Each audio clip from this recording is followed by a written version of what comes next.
I've tried an experiment sometimes on Facebook where I've done it at least 4, if not 5 times over the last 4 years. Just ask people to define capitalism. And for every 10 answers, you get at least 8 which are radically different and some completely opposed to each other.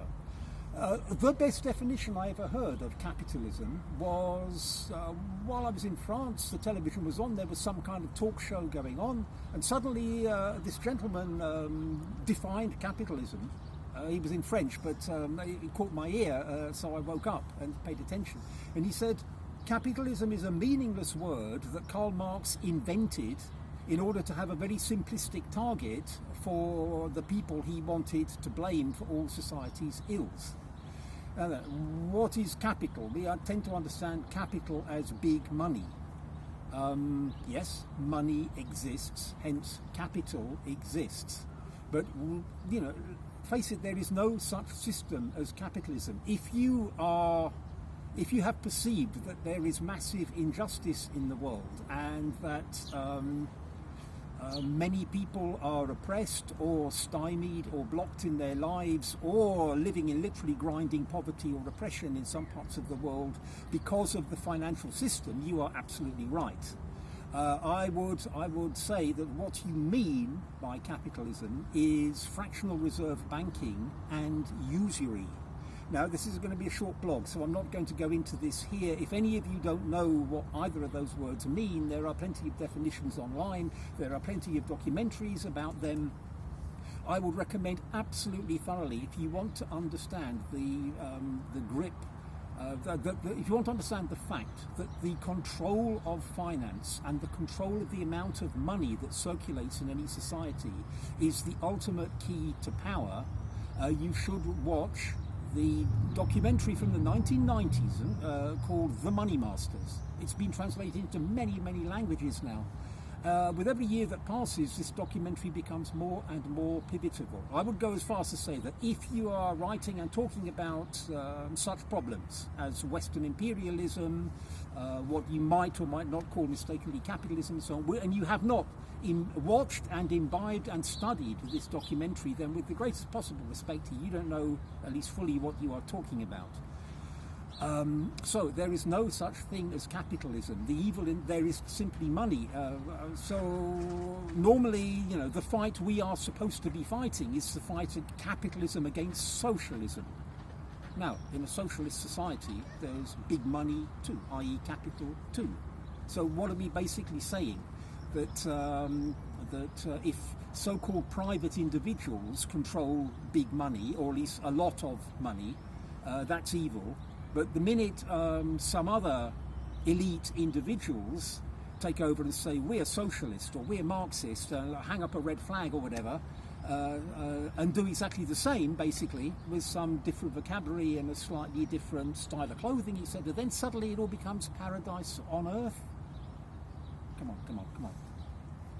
Fractional reserve banking and usury and control of the amount of money that is circulating in society is the key to everything.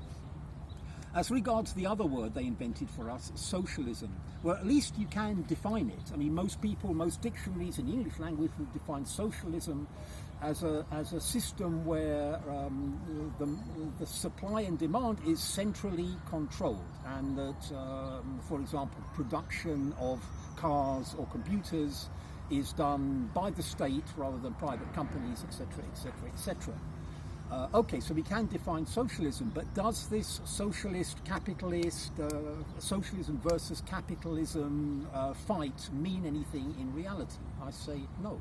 Just like the left and right doesn't mean anything in reality. You cannot quantify political, sociological, or philosophical or societal problems, phenomena, by measuring it from left and right. It makes zero sense whatsoever, just like capitalism versus socialism.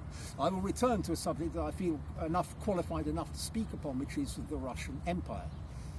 I think everyone agrees that the Russian Empire was not a socialist society, and yet the state did many things. The state planned the education system. The state, above all, planned the public transport system.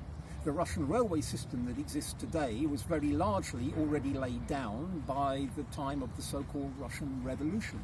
It was planned by the state. Many businesses in Imperial Russia were, of course, private businesses, what other people might want to call capitalist businesses.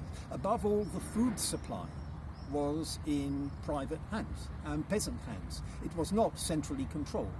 So we have an idea, just an observation that's true for any society in any time, that, for example, a public transport system, it's pretty intelligent to centrally plan that. If you start centrally planning the food supply and agriculture, without fail, I challenge anyone to come up with an example in history which has actually done that. Because throughout the 20th century, we had lots of socialist countries that were centrally planned. If you centrally plan the food supply and agriculture, you run into food shortages very fast, and in many cases, even catastrophic and tragic famines. Vladimir Putin has recently pointed out in one of his major press conferences, or phone-ins, I don't remember which, that the Soviet Union, throughout its entire life, was a net food importer. Let that sink in. The Soviet Union was a net food importer. Imperial Russia was the breadbasket of the world. It not only fed its own people absolutely efficiently. There were at some points some famines due to crop failure, due to extreme weather, and sometimes bad planning. But that can happen anywhere. It happened in capitalist Britain when Ireland was part of the British Empire. After all, no one would argue that according to the capitalist-socialist divide, Victorian Britain was a capitalist society. And where was I? Pause. Just pause.